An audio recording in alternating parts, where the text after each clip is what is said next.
Chers amis, l'évangile de ce soir, de ce premier dimanche de Carême, c'est d'ailleurs la tradition. Tous les premiers dimanches de Carême, nous entendons le récit des tentations de Jésus au désert. Une année, c'est selon saint Marc, l'autre selon saint Luc, et la troisième selon saint Matthieu. La tradition, c'est que nous entendons le récit de ce grand combat que Jésus a mené au commencement de son ministère public. Et pour nous, ce combat est essentiel. J'allais dire peut-être que cet évangile, nous pourrions l'apprendre par cœur. Nous pourrions apprendre par cœur, d'un côté, les insinuations que le diable glisse à l'oreille du nouvel Adam, parce que nous reconnaissons une scène, si nous avons un peu de connaissance de la Bible, une scène qui fait écho évidemment au commencement de l'humanité, au combat raté du premier Adam. Voilà que le combat est repris. Le combat entre le serpent des origines qui revient non plus dans un jardin luxuriant, mais dans le désert où l'homme s'est retrouvé depuis le péché originel, comme un exilé, comme dans une terre aride. Et voilà que ce combat, toujours le même combat, toujours les mêmes insinuations, se fait entendre à nos oreilles en même temps qu'aux oreilles de Jésus. Alors ce serait bien que nous le travaillions profondément, et je vous propose de le travailler pendant la semaine tout simplement, parce qu'il est de la plus grande importance pour nous les chrétiens d'apprendre à reconnaître la voix de l'adversaire. Et sachez que ça n'est pas si facile. Parce que la première chose que nous devons dire, et peut-être que nous devons un peu gommer certaines images que nous avons du commun spirituel, nous avons tous l'idée d'un diable qui est comme un diablotin tout rouge, lubrique, avec des pieds de bouc, avec une corne rouge et un aspect terrifiant, ridicule en fait. La réalité, c'est que le diable ne se présente absolument pas de cette manière aujourd'hui dans le désert à Jésus. Le diable est extrêmement séduisant. D'ailleurs, dans certaines icônes anciennes, dans certaines enluminures, on représentait le diable qui vient gentiment et qui vient de manière très courtoise s'adresser à Jésus. Et avez-vous remarqué comment il lui présente son aide? Il lui propose son aide très charitablement, j'allais dire de manière doucereuse. Et le diable est représenté dans ces enluminures, non pas comme un horrible diablotin satanique, mais précisément comme un grand spirituel, comme quelqu'un d'extrêmement humain, extrêmement courtois, extrêmement civilisé. Et le diable, vous l'avez vu, vient proposer son aide à Jésus qui est dans une situation de grande détresse. Il a jeûné pendant 40 jours. Il a jeûné, donc il est dans cette situation de faiblesse dans son corps, peut-être dans son âme, de fatigue. Et voilà que le diable lui dit « Est-ce que je peux quelque chose pour toi ? Si tu es le Fils de Dieu, comme tu l'as entendu, parce qu'il ne faudrait pas séparer ce récit du grand récit qui le précède, à savoir le baptême de Jésus au Jourdain. La voix du Père s'est fait entendre, et la voix du Père a fait retentir aux oreilles de Jean le Baptiste, aux oreilles des disciples qui étaient présents au bord du Jourdain, cette parole immense, cette parole qui vient du plus profond du cœur de Dieu. « Tu es mon Fils bien-aimé, en qui j'ai mis toute ma confiance, tout mon amour, toute ma gloire. » Alors le diable l'a entendu. Le diable a entendu cette parole, comme tous ceux qui assistaient à la scène. Et d'ailleurs, il y a un petit détail qui est passionnant, c'est qu'on peut se demander comment est-ce que le diable, alors que Jésus a 30 ans, découvre que cet homme, Jésus de Nazareth, est le Fils de Dieu. Eh bien, figurez-vous, il ne le savait pas. Voilà que le Fils de Dieu était sur terre depuis 30 ans, et le diable l'ignorait. Le diable qui est le prince de ce monde, comme Jésus l'appelle. Il est le prince de ce monde depuis le péché originel, depuis qu'il a pris le pouvoir sur ce globe terrestre. Donc il est dominateur, il a des espions partout, il est plus puissant en termes d'information, il connaît mieux les choses que n'importe quelle intelligence artificielle, que n'importe quel grand ponte des GAFAM. Il a toutes les informations, il a des espions partout.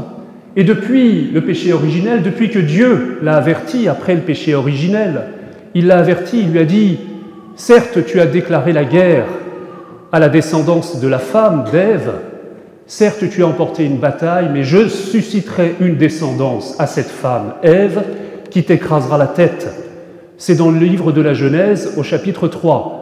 C'est la première annonce solennelle d'un grand combat. Certes, tu as emporté une première bataille, mais je n'ai pas dit mon dernier mot, je t'enverrai un nouvel Adam qui mènera le combat que le premier Adam n'a pas su mener.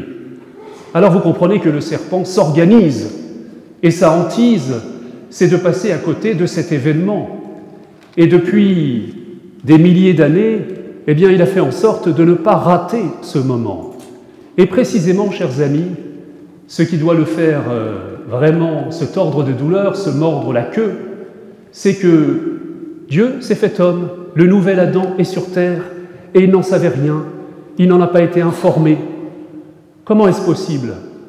Vous savez que c'est une réalité que les pères de l'Église ont contemplée avec beaucoup d'émerveillement. C'est saint Ignace d'Antioche qui disait « Le mystère de l'incarnation de Dieu est un grand secret qui est demeuré invisible aux puissances de ce monde, parce que précisément le diable ne voit que ce qui brille.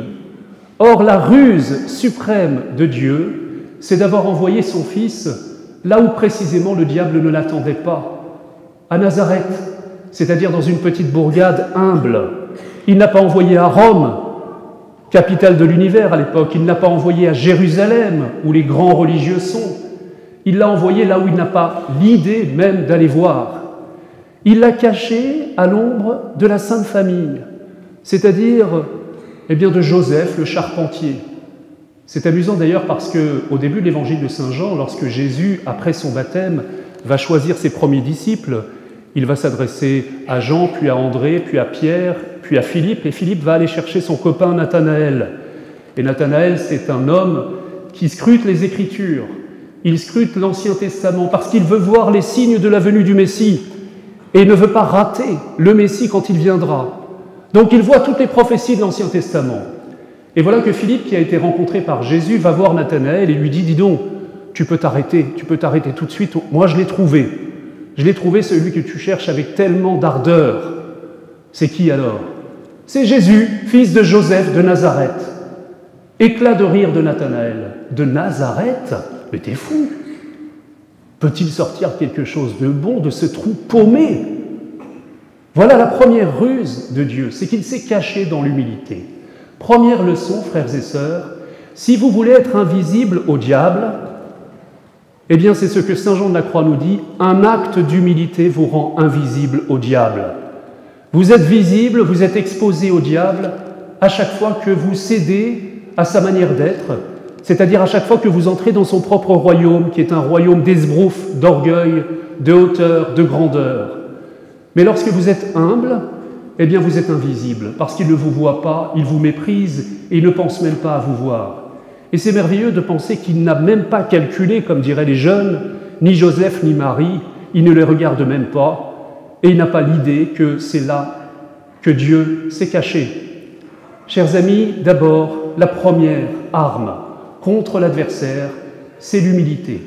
Se cacher en Dieu, se cacher à l'ombre de la Sainte Famille, à l'ombre de Saint Joseph, dans cette humilité qui nous rend invisibles à Dieu. Vous connaissez Tolkien, vous connaissez Le Seigneur des Anneaux, il y a quelque chose de très bien vu, c'est celui qui représente le diable, qui est Sauron, avec cet œil qui voit tout, il scrute tout, il voit tout, et il voit en particulier l'anneau, qui est l'instrument de son pouvoir, parce que ceux qui cèdent à la concupiscence de l'anneau, eh bien sont ceux qui finalement se laissent entraîner par l'orgueil. Alors là, il vous voit, il nous voit quand nous sommes orgueilleux. Et il y a celui qui va pénétrer jusqu'au cœur, vous savez, peut-être la créature la plus humble, pour ceux qui connaissent, pour ceux qui ne connaissent pas, c'est un hobbit, et c'est le plus simple, le plus humble, monsieur Sam, je crois, Sam. Eh bien celui-là est invisible. Il est comme revêtu d'un manteau d'invisibilité. Il est l'homme invisible pour le diable.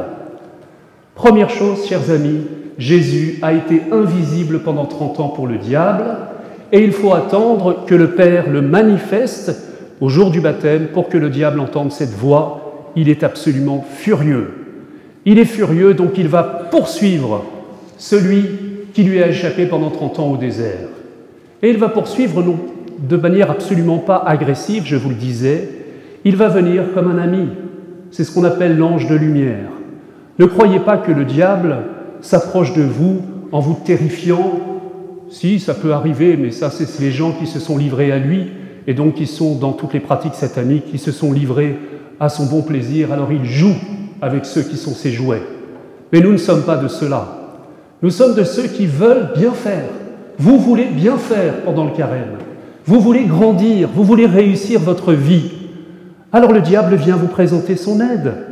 Il est tellement charitable.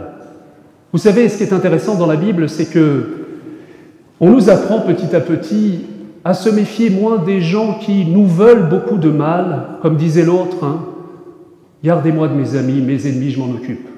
Mais le plus dangereux, c'est parfois ceux qui nous proposent leur aide, ceux qui se présentent comme des aidants, comme des sauveurs, comme des bienfaiteurs de l'humanité, comme des philanthropes.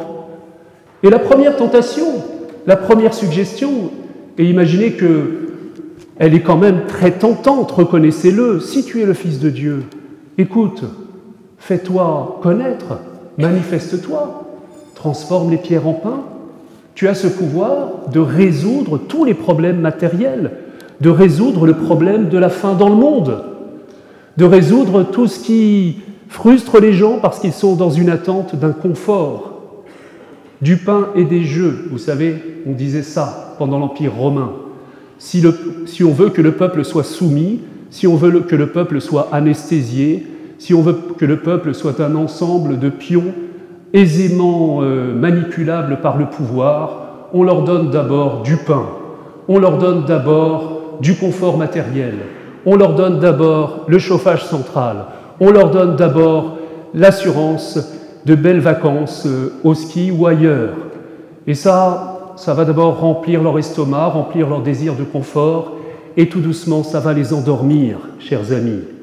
Et d'ailleurs, après le pain, parce que ça ne suffit pas, lorsque notre estomac est bien rempli, lorsque nous sommes repus, lorsque nous sommes comme Gargantua, vous savez, qui est tellement repu qu'il passe de la sieste au repas et du repas à la sieste, eh bien, de temps en temps, pour mettre un peu de piment dans notre vie, c'est la troisième tentation. Un peu de distraction, des spectacles, du pain et des jeux. Jette-toi d'en haut, manifeste quelque chose de spectaculaire, que les gens te suivent, que ce soit impressionnant. Touche les gens. C'est la com, c'est l'esbrouf, c'est le spectacle. Oui, vous avez la 5G, oui, vous avez Netflix, oui, vous avez de quoi vous occuper en permanence. Oui, peut-être que dès qu'il y a 2 minutes de vide dans votre vie, plutôt que d'entrer dans le silence de la rencontre avec Dieu, de la rencontre avec vous-même, de la rencontre avec l'autre, dans l'humilité d'une rencontre qui s'appelle la charité fraternelle, eh bien, vous préférez peut-être allumer cette source inépuisable de spectacles et les chaînes d'information continue qui, tous les jours, vous promettent quelque chose de spectaculaire que vous aurez oublié le lendemain. Mais surtout que je ne m'ennuie pas. Et vous voyez ces 2 grandes tentations, la première et la troisième, qui en chassent la plus importante qui est au centre, c'est effectivement du pain et des distractions pour nous endormir, pour nous anesthésier. Nous allons commencer un parcours de lecture de la Bible à travers le livre de l'Apocalypse à partir de mardi prochain. C'est le genre de lectures qui sont assez tonifiantes, parce que ce n'est pas une nourriture qui nous endort. Il est d'ailleurs dit dans le livre de l'Apocalypse que cette parole de Dieu, elle a la forme du rouleau, telle qu'elle était à l'époque des Juifs, et à un moment, l'ange l'attend au voyant de l'Apocalypse, Saint Jean, et lui dit « Dévore-la, mange-la, voilà le pain qui va te nourrir ».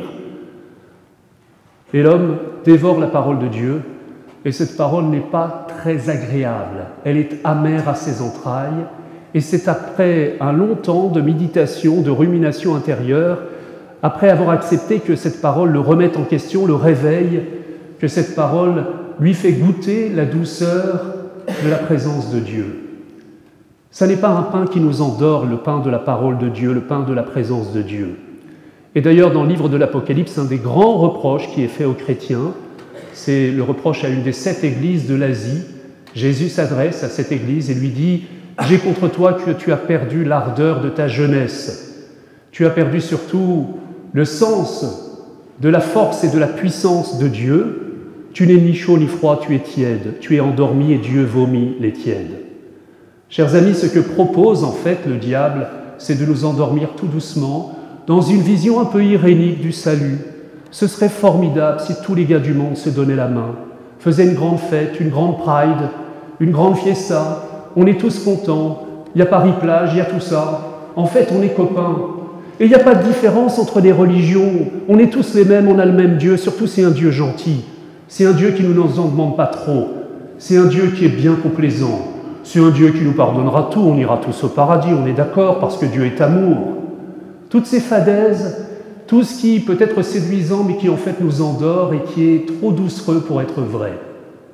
Jésus l'a dit un jour, « Vous êtes le sel de la terre. Si le sel se dénature, que deviendra la terre finalement ?»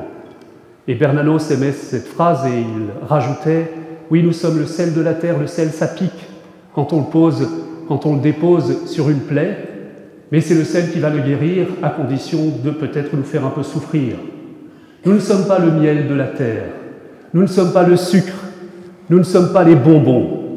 Jésus n'est pas le miel de la terre, Jésus nous offre le salut à travers la croix. Et c'est précisément la croix que le diable veut faire contourner par Jésus. Et on verra que pendant tout le ministère de Jésus, il lui proposera d'éviter la croix. Et nous arrivons à la deuxième tentation. Celle qui est, alors ça c'est la poésie biblique, elle est au centre des deux autres, c'est un système d'enchâssement, c'est comme le cœur des autres tentations. Je t'endors en te donnant de quoi manger, un bon confort, je t'endors à travers des distractions, qui ne mangent pas de pain comme on dirait, mais qui te font du bien et qui te distraient. Mais au centre, ce que j'exige de toi, et c'est là où il dévoile ce qu'il est, c'est que tu te prosternes devant moi, c'est-à-dire que tu te prosternes devant la manière qu'a le diable de sauver le monde. Et c'est ça le problème souvent, c'est que nous voudrions un autre évangile. Nous voudrions une autre manière de sauver le monde. Pourquoi est-ce que Dieu a eu besoin d'envoyer son Fils sur la croix? Pourquoi est-ce qu'il faut passer par la croix pour entrer dans la vie éternelle? Pourquoi est-ce qu'il faut passer par la case charité, don de soi, mort à soi-même, mort à son égoïsme? Transformation intérieure. Est-ce qu'on ne pourrait pas avoir une voie plus douce, une voie qui se contente de changer un peu le contexte, mais en réalité qui laisserait notre cœur aussi égoïste, aussi assoiffé de la vraie vie, aussi privé de l'amour véritable de Dieu? Alors, prosterne-toi devant moi. Ce n'est pas une grande messe satanique avec des sacrifices humains qu'il lui propose. C'est simplement, allez, incline-toi devant ma manière de faire. Finalement, tu n'as pas réussi à sauver le monde, ou alors tu l'as fait de manière très pénible, et il continue à souffrir ces hommes. Moi, je te propose une autre voie. Est-ce que vous commencez à comprendre un petit peu la manière dont on vrille?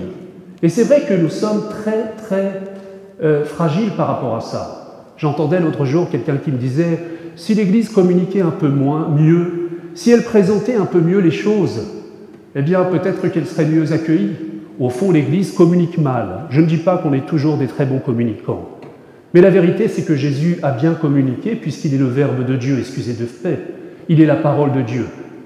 Et il est arrivé à la mort à 33 ans.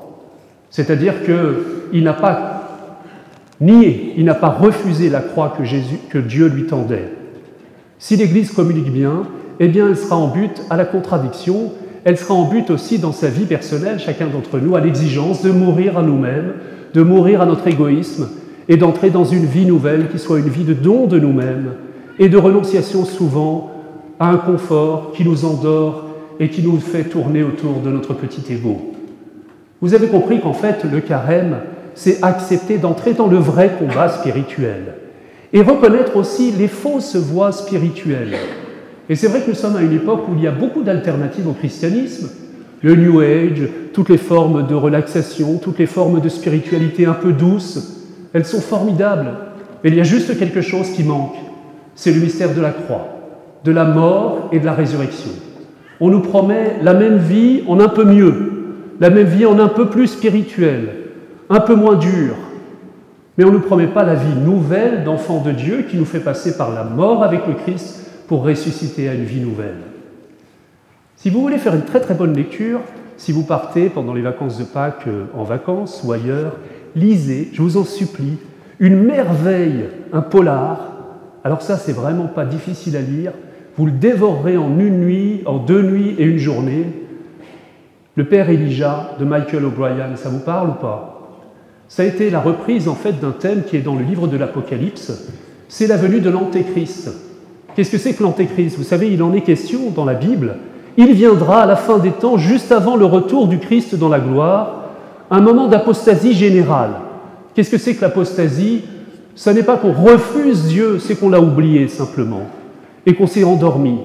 On s'est endormi dans une espèce de vision irénique qui nous empêche de voir les vrais enjeux de l'existence. Et il apparaîtra un homme formidable, qui deviendra le président du monde. Ah, c'est beau le mondialisme, c'est beau la disparition de toutes les frontières, c'est beau que tous les gens se donnent la main et qu'ont tous un iPhone, un smartphone et qu'ils puissent être reliés grâce aux vertus de l'intelligence artificielle dans une espèce de nouvelle réalité irénique. C'est tellement beau. C'est tellement beau, mais ça ressemble quand même beaucoup au projet dont il est question dans le livre de l'Apocalypse, on le verra. En tout cas, dans ce roman, eh bien, nous voyons une figure formidable qui est une sorte de nouveau Messie. Une sorte de nouveau Messie qui arrive, très sympathique, et qui propose au monde eh bien, un plan en 3 ans. 3 ans pour transformer le monde. Le première année, c'est « Je vous promets la prospérité universelle. Je donne du pain à tout le monde.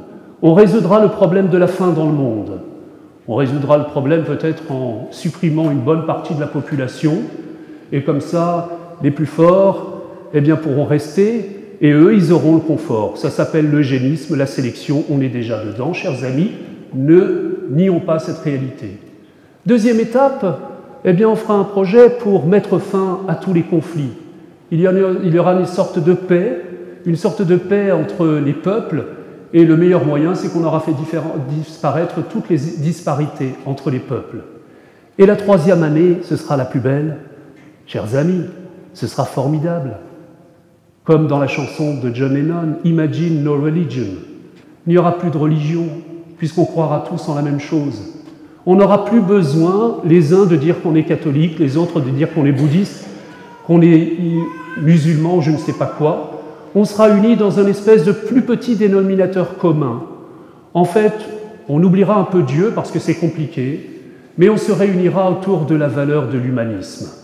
Une espèce de vision de l'homme qui est heureux parce qu'il a de quoi manger, parce qu'il est paisible, parce qu'il a ce qu'il faut pour s'endormir tout doucement. Et on sera tous heureux. Et vous verrez. Alors confiez-moi votre vie, chers amis, c'est ce que l'Antéchrist dit. Faites confiance au nouveau pouvoir. Le roman est pas mal, reconnaissez. Ça ne vous donne pas envie de le lire? Il y a eu des belles intuitions. Vous savez qu'il a repris les intuitions de Dostoïevski au XIXe siècle, de Soloviev, et puis d'un pasteur extraordinaire anglican du XIXe siècle qui a écrit ce roman « Le maître de ce monde ». Eh bien, frères et sœurs, c'est une manière, et l'Antéchrist, tel qu'il est décrit, c'est celui qui dira « Jésus était formidable, mais en fait, il a raté. Alors, prenons-nous autrement. On va faire quelque chose de plus doux qui va contourner le mystère de la croix. » Chers amis, pourquoi je vous dis ça? Parce qu'il faut que nous prenions ce temps du carême au sérieux, en fait. Oui, c'est vrai que le temps du carême est un temps d'épreuve. Oui, c'est un temps où nous allons nous faire violence. Oui, c'est un temps où nous allons jeûner. Nous allons jeûner pourquoi? Parce que nous avons entendu que Jésus disait « L'homme ne peut pas toujours se gaver parce qu'il risque de passer à côté de l'essentiel. L'homme ne vit pas seulement de ses nourritures terrestres. L'homme ne vit pas seulement de pain. Il a besoin d'amour vrai, de don de lui-même. Il a besoin de la parole de Dieu, de l'amour de Dieu. C'est ça qui le nourrit profondément. Non, ne cherchez pas de l'extraordinaire toujours. Peut-être que vous pouvez prendre comme résolution, comme le disait une paroissienne ce matin, qui disait au fond, peut-être qu'on pourrait jeûner un peu d'écran. On pourrait jeûner de ces sollicitations qui sans cesse nous distraient de l'essentiel.